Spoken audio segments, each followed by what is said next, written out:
મારી ગુજ્જુની મોજ ચેનલમાં આપનું સ્વાગત છે। આજના વિડીયોમાં વાત કરવા જઈ રહ્યા છે કે આ યશુ ગાડીમાં પુરાઈ ગઈ। દોસ્તો થાર ગાડીમાં એ તો લોક થઈ ગઈ હતી। આજે તો આવ્યા હતા આ ભુવાજી તરીકે ઓળખાતા ઠાકોર ફેમિલીના ભાણાભાઈ। તમને એમનું નામ આવડે છે દોસ્તો? એ અત્યારે કેમ આવ્યા હતા અને આજે યશુ અને વિયુ બંને ગાડીમાં પુરાઈ ગયા હતા?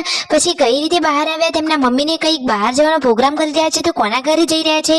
કઈ કઈ વસ્તુઓ લઈને જઈ રહ્યા છે? અને આજે તો બધા કિંજલબેનીબાના ઘરે એક પ્રસંગમાં ગયા અને ત્યાં રાત રોકાયા તો કોણ કોણ ગયું, કેવા તૈયાર થયા, કિંજલબેનીબા કેવા તૈયાર થયા હતા, એ બધા જ પ્રશ્નોના જવાબ મળશે તમને મારા આ વિડીયોમાં। મારી ચેનલ ઉપર નવા હોય તો ચેનલને ફટાફટ લાઈક શેર અને સબસ્ક્રાઇબ કરી દો। Full video in life of Thakor channel દોસ્તો ફૂલ વિડીયોની લિંક ડિસ્ક્રિપ્શનમાં મૂકેલી છે, ત્યાં જઈ તમે આખો વિડીયો વોચ કરી શકો છો। આવી ટૂંકી ટચુકડી લાઈવ લેટેસ્ટ ટ્રેન્ડિંગ માહિતી મેળવવા માટે કરી દો મારી ચેનલને ફટાફટ સબસ્ક્રાઇબ। તો ચાલો દોસ્તો હવે વધારે રાહ ન જોતા આપણે વિડીયોની શરૂઆત કરી દઈએ છીએ। વિડીયોમાં લાઈવ જુઓ કે પૂનમ ભાભી સરસ મજાનો શીરો બનાવ્યો છે અને સંજયભાઈ નાસ્તો કરી રહ્યા છે શીરાનો। આજે તો ફાઇનલી દોસ્તો તેમના ઘરે જે એરંડા થયા હતા એ બજારમાં ભરાવી દેવાના છે। તો જુઓ એના માટેના આ કોથળા ઉપાડી અને હવે આ વાહનમાં મૂકી રહ્યા છે। તો દોસ્તો ફાઇનલી આ જીપમાં જો કોથળા ગોઠવી દીધા છે। આજે તો સંજયભાઈના મમ્મી પપ્પા બહાર જવાનો પ્રોગ્રામ કરી રહ્યા છે। તો સંજયભાઈના પપ્પાના ફઈના ઘરે જાય છે। જો તો તેમના મમ્મીએ તો સરસ મજાનો આ થેલો પેક કરી લીધો છે અને બધું જ સામાન લઈ લીધો છે। દોસ્તો એમનામાં એવો રિવાજ હોય કે મહેમાનોના ઘરે આ રીતે સગા સંબંધી હોય એમને વસ્તુઓ આપે જે ખેતરમાં થયું હોય એ। તો ચીકુ, મગફળી, મકાઈ આ બધી જ વસ્તુઓ લઈને તેઓ જઈ રહ્યા છે। હવે તેમના મમ્મી સંજયભાઈને કહે છે કે હવે લાવો પૈસા, હવે જઈએ છીએ તો વ્યવહાર પણ કરવો પડશે ને। તો જુઓ તેમના મમ્મી પાકીટ બતાવી રહ્યા છે કે લાવો હવે પૈસા આપો। તો ફાઇનલી સંજયભાઈ ઘરનો હિસાબ કિતાબ રાખે છે એટલા માટે તેમને તેમના મમ્મીને પૈસા આપ્યા। તેમના મમ્મીએ સરસ મજાની સાડી વિયર કરી લીધી છે અને હવે તૈયાર થઈ ગયા છે અને ગાડીમાં બેસી ગયા છે। ફાઇનલી હવે તેઓ જવા નીકળી ગયા અને આ થાર ગાડીમાં અચાનક આ શું થયું? પૂનમ ભાભી બંને બાળકોને રમાડતા હતા અને અચાનક તેઓ અંદર પુરાઈ કઈ રીતે ગયા?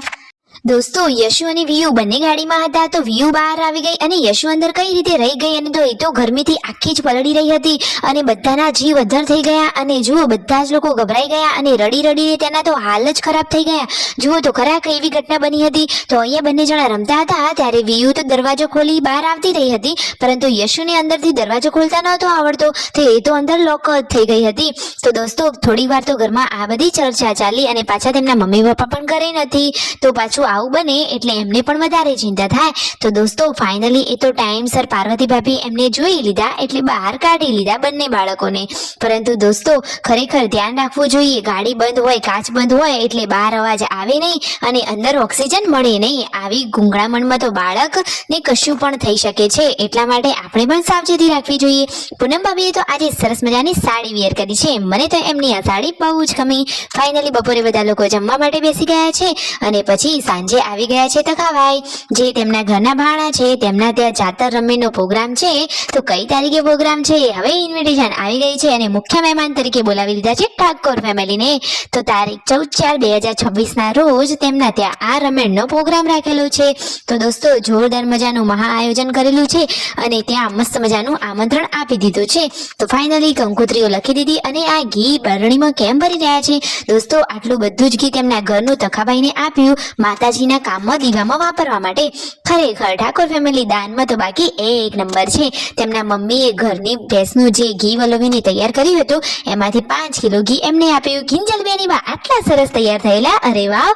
તો દોસ્તો કિંજલબેનીબાના ત્યાં આ જાતરનો પ્રોગ્રામ હતો તેમના સંબંધીને ત્યાં તો ઠાકોર ફેમિલીના લોકોને આમંત્રણ હતું। તો જુઓ રણજીતભાઈ સંજયભાઈ ત્યાં ગયા હતા, જીગર કુમારે બધાને રામ રામ કર્યા। જમવાનું રેડી છે, બધા લોકો સાથે જમવા માટે બેસી ગયા છે અને દોસ્તો ત્યાંનો રમેલનો પ્રોગ્રામ આ રહ્યો લાઈવ, તમે વિડીયોમાં જોઈ શકો છો। વિડીયો ગમે હોય તો કરી દો લાઈક શેર એન્ડ સબસ્ક્રાઇબ।